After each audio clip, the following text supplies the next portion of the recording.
Hi. One door closes, then five more open. That's how the universe works. Today is 24th of June 2022. Let us have a quick discussion of all these important topics. Quiz number 55 economics के answers हैं। Zero budget natural farming में integration live stock और farming system with live stock rearing होगा। साथ ही साथ फर्मेंटेटेड microbial culture का भी use होगा to increase soil fertility. Detrimental to fiscal consolidation है टैक्स टू जीडीपी रेशियो कम होना और गवर्नमेंट सब्सिडीज बढ़ना। फ्यूल जिसका हाईएस्ट वेटेज है पावर जनरेशन में तो वो है coal. India innovation index is released by Niti Aayog. Fertiliser and electricity ये दोनों कोर इंडस्ट्रीज में है, माइनिंग कोर इंडस्ट्री में नहीं है। आज के सवाल है which one of the following facts was not considered bye those while discussing the sea floor spreading concept. Through which one of the following groups of countries does the equator 0 degree latitude pass. Which one of the following sets of elements was primarily responsible for the origin of life on the earth? Which of the following signifies an elimination of thin fertile film of soil from large area, thin fertile sheet, thin fertile film of soil? In which of the following types of age sex pyramid both birth and death rates are low and declining? So these are 5 questions for today. ये Telegram quiz है. This is Telegram quiz. Join our Telegram channel. Daily we are having such quiz sessions.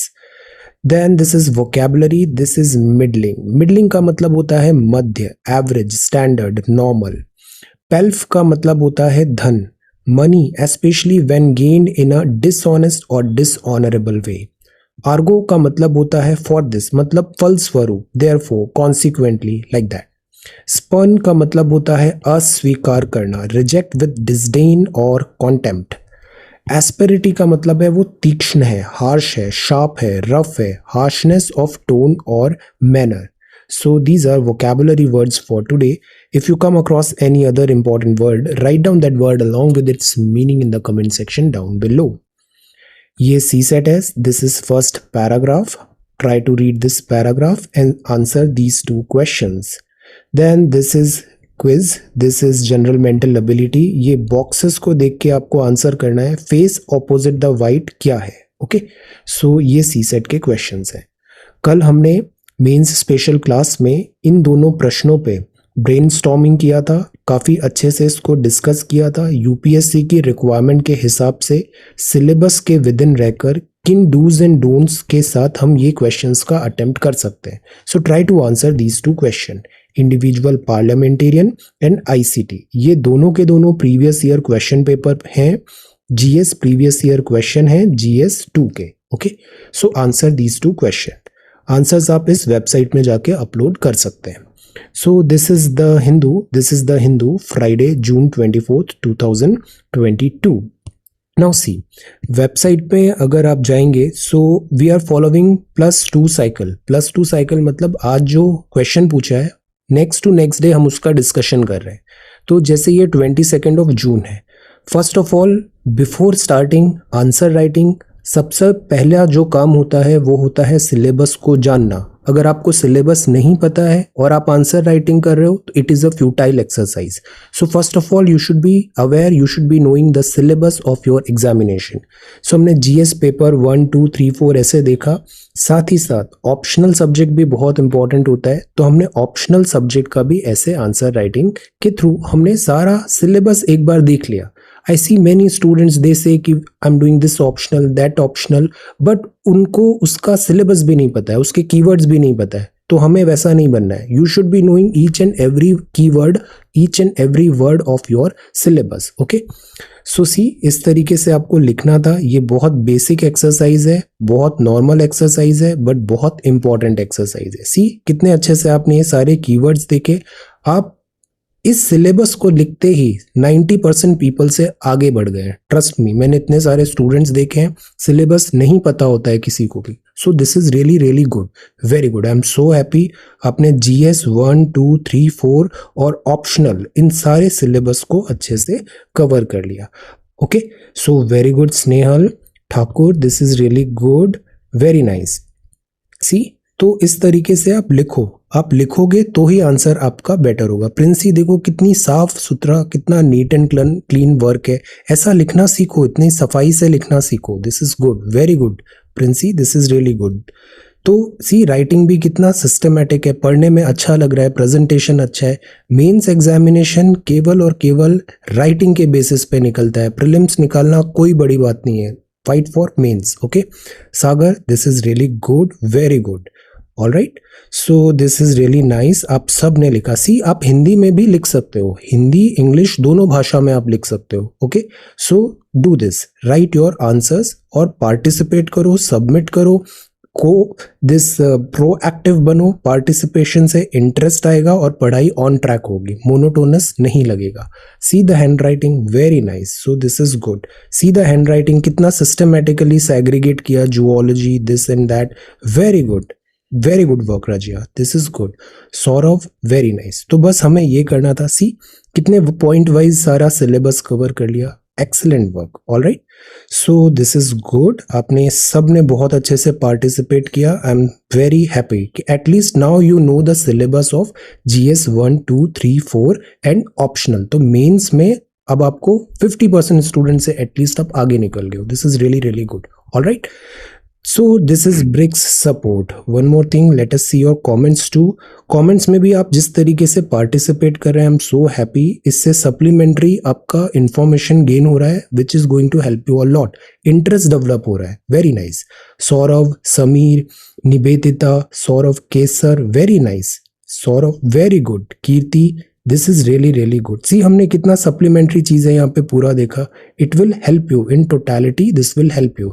Daman, I am so proud of you, it's all right, keep studying full throttle, you will get success for sure. Okay, Varsha, Raj, Saurabh, very good. Preeti, Roshni, Ajay, Saurabh, then Saurabh, Sameer, Nikita, Arvind. Yes, NCERT का reboot कर रहा हूँ मैं, सारी NCERTs, even जो पहले NCERT cover हो गई उसको भी मैं फिर से पढ़ाऊंगा, और इस बार बहुत इलेबोरेट में बिना जल्दबाजी के पढ़ाऊंगा। Okay, so this is Arvind, आयरन, Archana, very good. Then Chandan, very nice.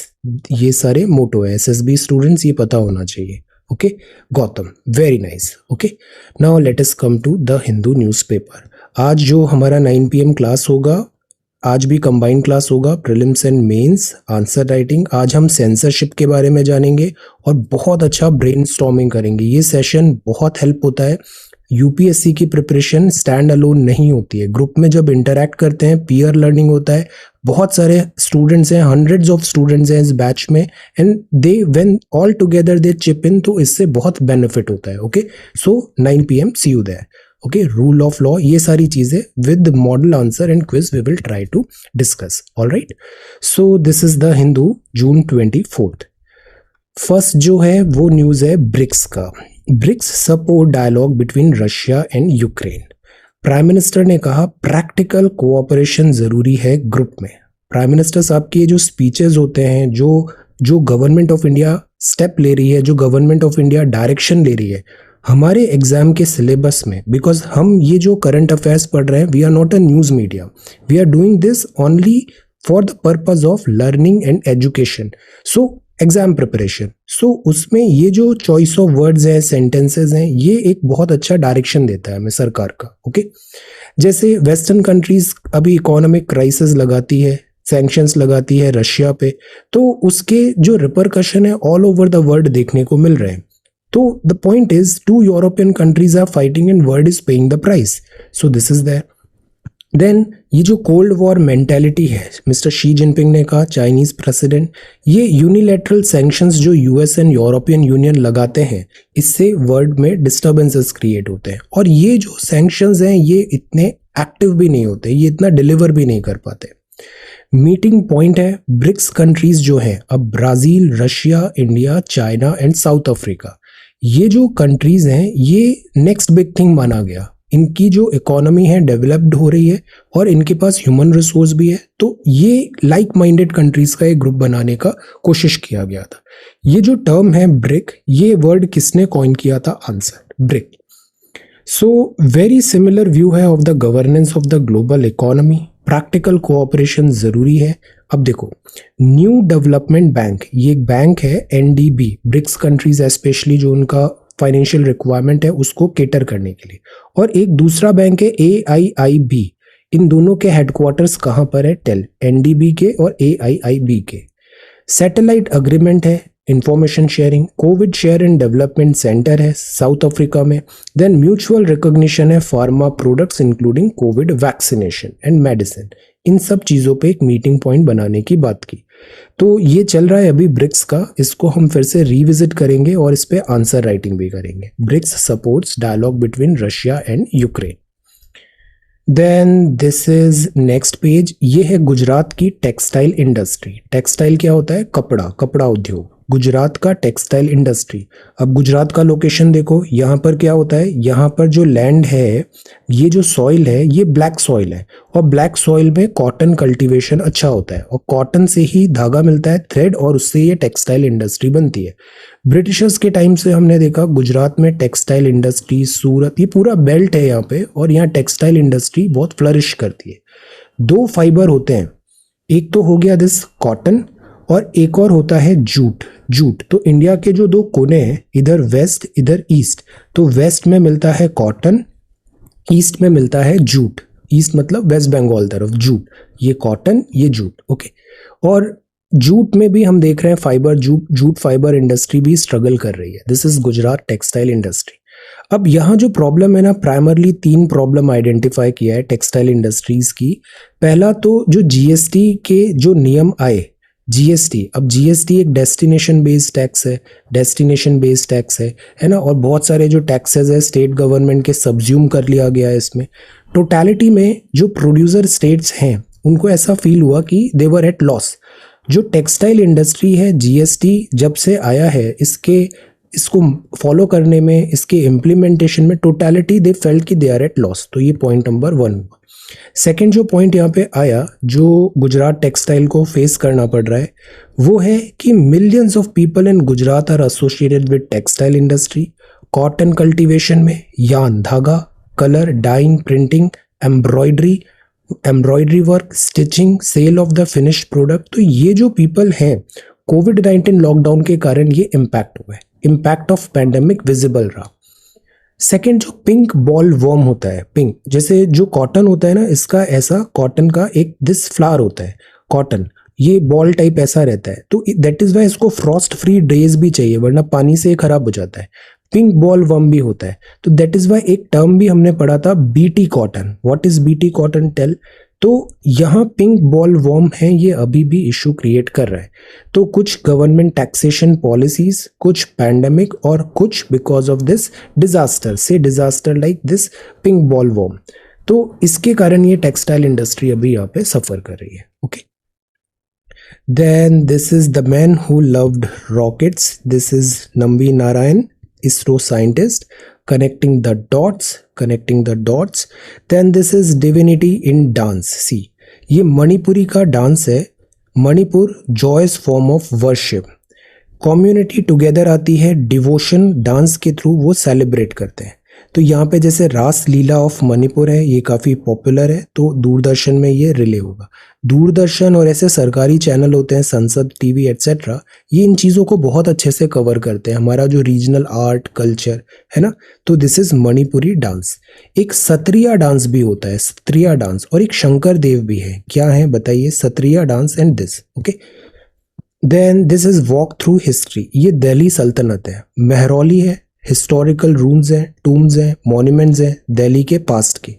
तो टाइम टू टाइम यहाँ पे भी एक्टिविटीज़ होती है कि रिविजिट किया जाए हमारी हिस्ट्री को, और इनके मेंटेनेंस, आर्कियोलॉजिकल, इनके मेंटेनेंस पे भी हम स्पेशल एम्फेसिस देते हैं, because this is love our history.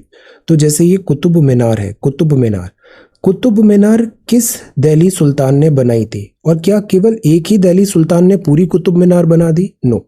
Answer, Delhi जो कुतुब मीनार है, किस दिल्ली सल्तनत ने, सुल्तान ने इसको बनाया था? Okay, so this is Delhi वालों की बातें। तो ये काफ़ी अच्छा सीरीज़ है ये। ऐसे ही अगर आप संसद टीवी में जाओगे तो संसद टीवी की एक प्लेलिस्ट में आपको ऐसे आर्ट एंड आर्किटेक्चर का एक बहुत अच्छा प्लेलिस्ट मिलेगा, art and architecture of India like that. वहाँ ये जो है ना दिल्ली सल्तनत के, दिल्ली लुटियंस दिल्ली कैसे बना, इंडिया के जो वंडर्स है जैसे धोलावीरा हुआ पानी का, ये बहुत अच्छे से दिया हुआ है। तो जब भी आपको टाइम मिले, यू आर लाइक कॉम्यूट कर रहे हैं, whenever you get time, इन सबको आपको देखना चाहिए। ओके, तो इसको आप एक बार ज़रूर देखना। Okay, then this is Jammu and Kashmir apple farmers seek support network. एक होता है हॉर्टिकल्चर, फ्लोरिकल्चर। ओके, तो ये है फ्रूट्स का, फ्रूट्स जम्मू कश्मीर एप्पल। अब जैसे हम नॉर्थ की तरफ बढ़ रहे हैं, ये हमारा कैंसर था, ट्रॉपिक ऑफ कैंसर, ऊपर की तरफ जा रहे हैं, तो जो यहाँ पे हिली एरिया भी है, तो this supports fruits cultivation. Jammu Kashmir के जो एप्पल हैं ये वर्ल्ड फेमस है, Jammu and Kashmir apple farmers seek support network. अब प्रॉब्लम क्या आ रही है कि एक तो कोविड-19 यहाँ पे भी प्रॉब्लम है, प्लस अगर कॉस्ट बढ़ जाती है, कॉस्ट पुश इन्फ्लेशन होता है, तो प्रोडक्ट फिर सेलेबल नहीं हो पाता। तो बहुत सारे स्टेक होल्डर्स है, corporates, intermediaries, commission agent, cold chain owner, transport system, wholesale trader, retailer, credit institution, फिर गवर्नमेंट को भी टैक्स देना है। तो इन सब से क्या होता है, ये पूरा जो सेल करने का मैकेनिज्म है ये बड़ा कॉम्प्लिकेटेड हो जाता है। तो जो कल्टीवेटर्स हैं उनके पास कोई बेनिफिट बचता नहीं है। Perfect and healthy good quality fruit is classified as low grade merely because of appearance. This also promotes unhealthy practices of improving appearance through the use of chemical. ये इतना स्ट्रॉन्ग मैसेज है, students भी आप सब fancy चीज़ों के पीछे भागते हो। जिस स्टूडेंट को बोला जाता है कि आप सिंपल से मेहनत करो बस, you will get result, but no, we get attracted towards this fancy चीज़ है जिनका जीरो यूटिलिटी है। सेम चीज़ यहाँ पर भी होता है। फ्रूट्स, हम नेचुरल फ्रूट के बजाय हम फैंसी फ्रूट्स जो दिख रहा है, फैंसी नेम्स हैं, फैंसी अपीयरेंस हो रहा है, पैकेजिंग बहुत अच्छी है, presentation like this, advertisement and all, तो हम उसकी तरफ अट्रैक्ट होते हैं। और उससे क्या होता है, जैसे ये फ्रूट्स है, अननेसेसरी केमिकल यूजेज से उसके अपीयरेंस को ऑल्टर किया जा रहा है, तो it defeats the purpose. Perfect, healthy and good quality fruit is classified as low grade merely because of appearance. जैसे ही सोशल मीडिया, इंस्टाग्राम एटसेट्रा में फैंसी करिश्मा लगता है ना, लाइफ वैसा होता नहीं है। Life is a very simple ordinary boring affair. Okay, so the point is हमें एक्सपेक्टेशंस जो हैं वो रियलिटी से सिंक रखनी चाहिए। This helps. Okay, so this is Jammu and Kashmir apple farmers seek support network. Then in Gujarat, a thumbs up to English from all stakeholders. See, हम हमेशा बोलते हैं English is a very stupid language at times. इसमें जो अगर आप इसका scientifically इसको देखो ना इंग्लिश में, तो बहुत फ्लॉज है इंग्लिश में। Be it its pronunciation, be its spelling, technical नहीं है ये लैंग्वेज, इसमें बहुत फंडामेंटल एरर्स हैं। बट इंग्लिश फिर भी हम हमेशा प्रेफर करते हैं। वाई एम्फेसिस करते हैं कि इंग्लिश सीखना है? बिकॉज इसकी यूटिलिटी बहुत है। मेजॉरिटी अगर आपको कम्युनिकेशन करना है रीजनल लैंग्वेज में नहीं हो रहा है, इंग्लिश वास्टली एक्सेप्टेड लैंग्वेज है। सो इसलिए बुक्स रिसोर्सेज का भी एक्सेस हो जाएगा। तो पहले जैसे स्कूल के बच्चों को क्लास 1 से नहीं पढ़ाया जा रहा था, बट अब पढ़ाया जाएगा दिस एकेडमिक ईयर से इंग्लिश। तो this is thumbs up to English from all stakeholders. और लैंग्वेज सीखना कोई बड़ी बात नहीं होती है, just spend some time, put little efforts, और इसमें फ्लुएंसी आ जाती है हमें। Okay, so this is that. And आज के जो एडिटोरियल हैं प्राइमरली पॉलिटिकल है। This is political. ये कोलंबिया का न्यूज़ है अंडर न्यू प्रेसिडेंट, ये भी हमारा इतना रेलेवेंट नहीं है। ओके, देन मेजॉरिटेरियनिज्म है ये, और यहाँ पर है यूक्रेन इट्स विमेंस राइट। अब ये जो टॉपिक है ये सोशोलॉजी से क्लियरली हम लिंक कर सकते हैं। यूक्रेन में जो विमेंस राइट है, जैसे हमने अफगानिस्तान में भी देखा, अभी यूक्रेन में भी देख रहे हैं, अक्सर वर्ल्ड में हम देखें ना तो विमेन को इक्वल राइट्स नहीं मिले। इवन जो यूएस खुद को कॉन्स्टिट्यूशन बोलता है oldest constitution democracy of the world, but US में भी डे 1 से वोटिंग राइट विमेन को नहीं थे। फ्रांस भी ऐसा नहीं बोल सकता, ऐसा इंडिया बोल सकता है। इंडिया में डे 1 से डिस्पाइट जेंडर सबको एडल्ट यूनिवर्सल सफरेज दिया गया। सो ये हमारा हाईलाइट है। अब यहाँ जो बात है वो यूक्रेन की है। यूक्रेन में इस्तांबुल कन्वेंशन का यहाँ पे मेंशन किया गया है कि इस्तांबुल कन्वेंशन के जो प्रोविजंस हैं वो in the context of Russian invasion यहाँ पे हमें इम्प्लीमेंट कराने चाहिए। काउंसिल ऑफ यूरोप कन्वेंशन है, ये प्रिवेंट एंड कॉम्बैट करना है violence against women and domestic violence. Domestic violence, इसको इस्तांबुल कन्वेंशन बोलते हैं, डोमेस्टिक वायलेंस इस्तांबुल कन्वेंशन। तो इसको लेटर एंड स्पिरिट में भी इम्प्लीमेंट करें, क्यों ना इसको लीगली बाइंडिंग करें यूरोप में, और प्रिवेंशन, प्रोटेक्शन, प्रोसिक्यूशन हो जेंडर बेस्ड वायलेंस। ये जो वर्ड है जेंडर बेस्ड वायलेंस, इसको प्रिवेंट करना है, प्रोटेक्ट करना है, प्रोसिक्यूशन करना है, prosecution of this gender based violence. अब इस्तांबुल कन्वेंशन क्या होता है? तो ये काउंसिल ऑफ यूरोप ने इस्तांबुल कन्वेंशन निकाला था ह्यूमन राइट्स ट्रीटी का। ये पहली लीगली बाइंडिंग इंस्ट्रूमेंट था जो क्रिएट करता है comprehensive legal framework and approach to combat violence against women. ये जो वायलेंस है इसका सिस्टमेटिकली स्टडी करना, एक फ्रेमवर्क बनाना और उसको इम्प्लीमेंट कराना, लीगली बाइंडिंग है।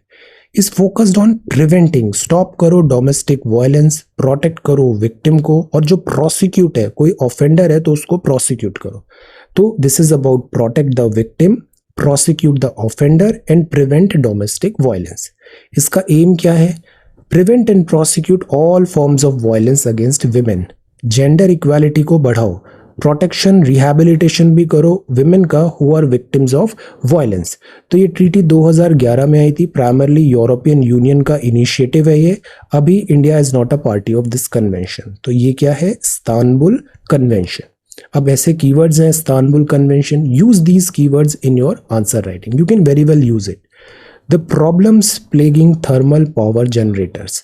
थर्मल पावर मतलब प्राइमरली ये कोल बेस्ड थर्मल पावर होते हैं। जहां भी बिजली बनानी है तो टरबाइन घूमना चाहिए, this turbine. Mechanical engineering is all about rotating this turbine.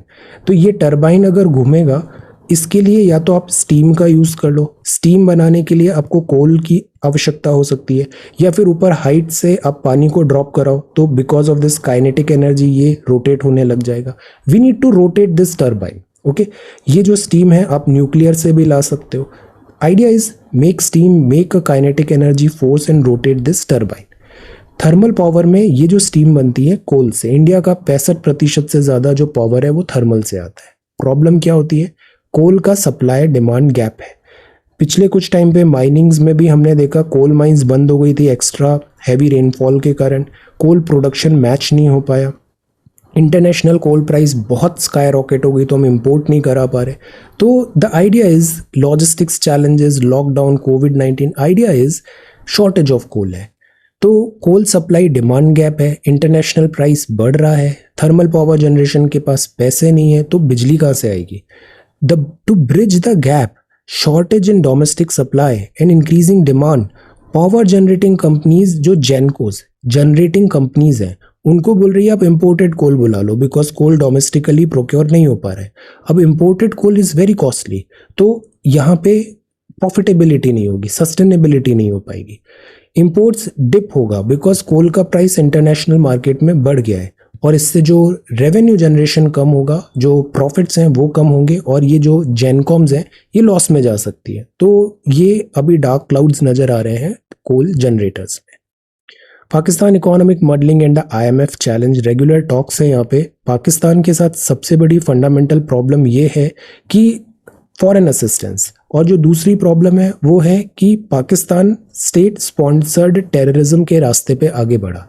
इससे क्या हो रहा है कि अगर if a country is driven by this policy state sponsored terrorism की, तो वहाँ ना तो इन्वेस्टमेंट आएगा ना स्टेबिलिटी होगी। सो इसलिए पाकिस्तान में हमेशा से दिस डिफ़िकल्टी रही है। अब इसको FATF जो है उसने टेररिज्म रिलेटेड एक्टिविटीज़ के कारण ग्रे लिस्ट में रख दिया था। अभी पाकिस्तान में सीवियर इकोनॉमिक क्राइसिस भी हो रहा है, जैसे श्रीलंका है वैसा पाकिस्तान में भी हालत बन रहे हैं, तो उसको पैसे चाहिए बेल आउट करने के लिए। तो IMF बोलता है हम बेल आउट करेंगे बट बदले में आपको रिफॉर्म्स करने पड़ेंगे इकोनॉमी में। तो यहाँ अभी ये पूरा प्ले चल रहा है। अब देखो फॉरेन एक्सचेंज रिजर्व केवल $8.9 बिलियन बचा है जून 2022 में। IMF सपोर्ट करेगा बट आप फिर मेजर्स लो, जैसे रेट हाई करो, इन्फ्लेशन को टेकल करो, करंट अकाउंट डेफिसिट को करो, इन सब चीज़ों को करो। ये जो डेफिसिट है ना, ये भी एक बड़ी डिफ़िकल्टी है। जैसे नेपाल में इंपोर्ट बहुत ज़्यादा है, तो नेपाल लग्जरी इंपोर्ट भी हो रहा है, तो नेपाल का हमेशा बैलेंस ऑफ पेमेंट में थोड़ा डिफिकल्टी होता है। श्रीलंका में भी सिमिलर टाइप ऑफ प्रॉब्लम्स हमने देखी थी। तो ये इकोनॉमी में रीस्ट्रक्चर करने की बात कही गई है यहाँ पे। Okay, now this is open network for digital commerce. See, ये बात है ONDC, ये दूसरा गेम चेंजर होने वाला है ONDC। हाउ? पहले हमने देखा था ना, जैसे UPI आया। UPI क्या है? UPI एक प्लेटफॉर्म है, एक न्यूट्रल प्लेटफॉर्म है। अब इस UPI बेस्ड इनेबल आप देखो गूगल पे भी है, UPI बेस्ड इनेबल से आपका फोन पे भी है, UPI बेस्ड इनेबल पेटीएम से भी हो जाता है, अमेजोन पे भी है, ऐसे बहुत सारे हैं। पर ये UPI इज कॉमन, तो क्यों ना UPI की तरह एक ONDC बना दें, और ये ONDC होगा ई-कॉमर्स के लिए। तो आपने एक ONDC का प्लेटफॉर्म बना दिया, ये प्लेटफॉर्म अमेजोन में भी वर्क करेगा, ये प्लेटफॉर्म से फ्लिपकार्ट में भी करेगा, Myntra में भी करेगा, और भी जो ई-कॉमर्स कंपनीज हैं सब जगह करेगा। तो we are trying to make it like that, ONDC। इससे क्या होगा, जो रजिस्टर्ड यूजर्स हैं, जो रजिस्टर्ड सेलर्स हैं, वो केवल ONDC में रजिस्टर कर दे, और इस जगह से वो सब जगह अपना प्रोडक्ट बेच भी सकते हैं और खरीद भी सकते हैं। तो ONDC नेटवर्क, तो इसको बोला गया है open network for digital commerce. इसका अभी ट्रायल रन हुआ है कुछ शहरों में। लेट अस सी, ये काफ़ी प्रॉमिसिंग दिख रहा है, बिकॉज आज की डेट में 2 फॉरेन US हेडक्वार्टर फर्म्स हैं ई कॉमर्स में जो हमारा मार्केट लीड कर रही है, अमेजॉन एंड वॉलमार्ट। इस वॉलमार्ट का ही फ्लिपकार्ट है। So these are 2 firms. UPI आने से जैसे डेमोक्रेटाइज हो गया, इसी तरीके से ONDC में हम कॉमर्स को डेमोक्रेटाइज करेंगे। कंज्यूमर, सेलर्स और लॉजिस्टिक्स सब सिंगल प्लेटफॉर्म में हो जाएगा। तो ये स्ट्रैटेजी ठीक है। इसमें एक लोकल डिजिटल कॉमर्स के बहुत सारे यूजर्स को हम लाएंगे, एक कॉमन प्लेटफॉर्म रहेगा। So it is neither an aggregator application nor a hosting platform. All existing digital commerce application and platforms voluntary, जैसे UPI के थ्रू सब वर्क कर लेते हैं, ऐसे ONDC के थ्रू भी वो वर्क कर पाएंगे। तो इससे कॉमन चीज़ हो जाएगा यहाँ पे। ओके, बाइंग जो है, पार्टिसिपेटिंग डिफरेंट ई-कॉमर्स, वरना क्या होता है, हमको अलग वेबसाइट में, अलग कॉमर्स कंपनी में वहाँ पे अकाउंट्स बनाओ। जो सेलर्स हैं उनके लिए भी बहुत डिफिकल्टी हो जाता है सब मैनेज करना। ये बहुत अच्छा एक स्टेप हो सकता है, और इससे बहुत सारे नए जो सेलर्स हैं, ब्रिक एंड मोर्टार वाले भी, वो भी इसको रोप इन करके इसका फुल पोटेंशियल यूटिलाइज करा सकते हैं। तो this is a step in right direction. ये भी अभी ग्रेजुअली हम इसको आगे और पढ़ने वाले हैं, इसको फर्दर हम और देखेंगे जैसे जैसे इसमें चेंजेस आएंगे। फिलहाल के लिए this is open this ONDC, alright, open network for digital commerce, commerce के लिए ONDC। प्रॉब्लम इसमें यही आ सकता है कि सेलर्स और बायर्स हैं, उसका एडॉप्शन कितना हो रहा है, ज़्यादा से ज़्यादा लोग इसको एडॉप्ट करें तो फायदा होगा। Okay, boom in media industry, granting work visa, loans from China and disease due to flood. ये ONDC है, open network for digital commerce. Then musical biopics, know your English. Defensible और डिफेंसिव में क्या difference होता है? I am afraid it is not defensible position, मतलब इसको defend करना बहुत डिफिकल्ट हो रहा है। His stand is not defensible. What is not defensible is इनडिफेंसिबल। Okay, not मतलब just opposite, antonym. His behavior at the meeting is the indefensible. Sometimes behavior during the protest is indefensible. तो indefensible. Defensive मतलब हो रहा है intended और serving to defend. जैसे ये एक defensive weapon है, हथियार से आप खुद defend कर रहे हो। It is a defensive position, football में यहाँ पे लगा रखा है। तो एक purpose है, intended और serving to defend. Defensive, indefensible and defensive. Okay. और opposite of defensive क्या होगा? Offensive हो जाएगा, offensive. Okay. Then I am keen to see him, इसके दूसरे फॉर्म हो सकते हैं, I am eager to see him, I am longing to see him, I am dying to see him, I am anxious to see him. Okay, other forms possible. Then he aims at becoming teacher, he aims to become a teacher, क्या correct होगा? दोनों correct है, British English. That is why मैंने कहा English बड़ी थोड़ी stupid सी language है। M to, इसमें बहुत ज़्यादा कोई टेक्निकल नहीं होती है, इसकी जो ग्रामर है ना, व्याकरण है, जैसे हिंदी की व्याकरण बहुत साइंटिफिक है, इसकी व्याकरण मतलब कुछ भी हो जाता है। So this is that. Then he is aiming at becoming a pilot, he aims to be a pilot, he aims at being a politician. तो ये अब US और ब्रिटिश इन दोनों में ऐसा डिवाइड हो गया। Design, Endeavour, okay. And what is the meaning of turn back, turn round, return back. Okay, तो रिटर्न बैक हम यूजुअली नहीं करते हैं, बिकॉज रिटर्न का मतलब ही है कि आप वापस ओरिजिनल जगह पे आ गए, हम जस्ट रिटर्न बोलते हैं। ओके, या फिर टू कम बैक बोलेंगे यहाँ पे। Turned around when I called him. This is like palat ke dekha. He was examining the map on the wall. He turned round when he heard some noise. Okay. तो usually ये mistake करते हैं, return back नहीं होता, just return you can say. Alright.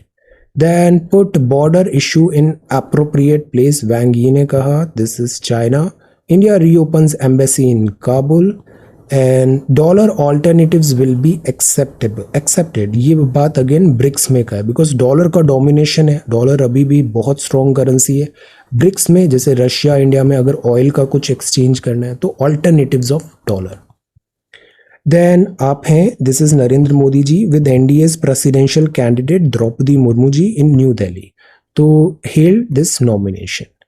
Then this is India is central to Australia's world view. Yes, India is very important country for Australia. MG NREGA में reorder करने की बात है. श्रीलंका फुलेस्ट सपोर्ट इंडिया ने दिया है श्रीलंका को डिफिकल्टी में. A friend in need is a friend in need. Supreme Court orders expand gun rights USA के Iran. Then Biden has no problem human rights foreign. कल अफगानिस्तान में दिस अर्थक्वेक और सी India ने इमीडिएटली यहाँ पे रिलीफ वर्क डिस्पैच किया है. So this is India. Then government said to aim to keep deficit, fiscal deficit 6.7% तक रखना है. Physical deficit. एक FRBM होता है. What is FRBM? और इसका भी लेटेस्ट अभी कौन सा अपडेट चल रहा है? FRBM कब इंट्रोड्यूस हुआ था और अभी इसका क्या रिसेंट अपडेट है, अमेंडमेंट है? RBI moves IT outsourcing norms for banks. AI $500 billion का दिस जनरेट कर सकती है economy. Then green castings for Volvo और ये है sports. Alright. So this is the Hindu newspaper. आज हम पढ़ते हैं नागालैंड के बारे में. तो ये नागालैंड की स्टेट बर्ड है ब्लाइथ ट्रैगोपान. देन ये है स्टेट फ्लावर रोडेंड्रॉन. यूपीएससी का क्वेश्चन है rhododendron. Okay. Then this is Nagaland का स्टेट ट्री. इसका नाम क्या है? Alder. And look at this. ये नागालैंड का स्टेट एनिमल है mithun. Okay. Bison. So these are state symbols of Nagaland, and this is the Hindu newspaper. All right. So thank you so much for watching this video. Take care, study well, and be safe.